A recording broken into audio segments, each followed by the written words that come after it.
안녕하세요, 피커TV입니다. 한일 양국 간의 분쟁으로 감정의 골이 깊어지고 있는 가운데 무릎을 탁 칠만한 한국의 기가 막힌 대일 보복 카드가 있다 하여 알아보았습니다.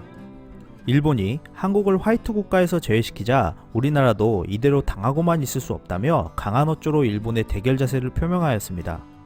우리나라도 일본에 대한 여러 제재 방침들을 발표하였는데요.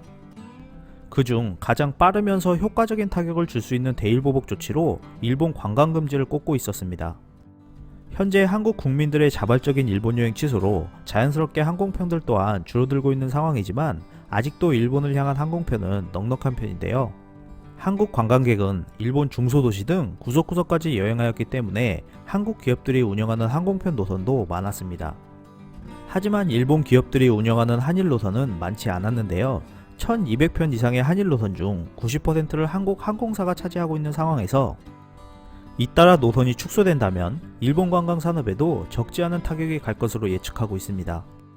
이러한 노선들은 한국인만 이용하고 있었던 것이 아니라 세계 각국의 관광객들도 이용하는 경우가 많았습니다. 최근 도마에 올려놓은 대일보복 카드 중 하나가 1년 후에 예정된 도쿄올림픽에 협조하지 않는 것이라는데요. 대부분의 나라들은 한국처럼 일본 관광 수요가 많지 않아서 주요 도시 노선만 운영하는 경우가 많고 중소도시까지 가려면 한국에서 한국 항공사들로 환승해야 하는 경우가 많았다고 합니다. 대한항공과 아시아나항공 등 대기업뿐만 아니라 LCC항공을 포함한 한국 항공사들이 김포국제공항과 인천국제공항, 부산 제주도 등 다양한 노선에서 일본으로 환송할 수 없는 상황이 일어난다면 일본 관광산업에 더 큰 타격이 발생할 것으로 예측하고 있는 것인데요.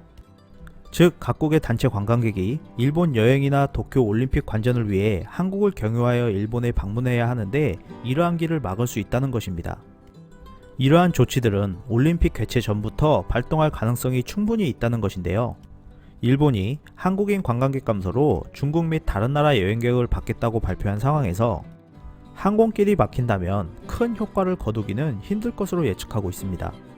일본 중소도시들은 현재 한국인 관광객이 줄어들어 업종을 변경하거나 폐업을 고려 중인 곳이 속출하고 있다 합니다. 이러한 와중에 방일 관광객과 올림픽 관광객의 환승길까지 막힌다면 일본의 더 큰 타격은 불가피할 것으로 전망하고 있습니다. 끝까지 시청해주셔서 감사합니다. 유익하셨다면 구독, 좋아요, 공유하기도 꼭 부탁드립니다.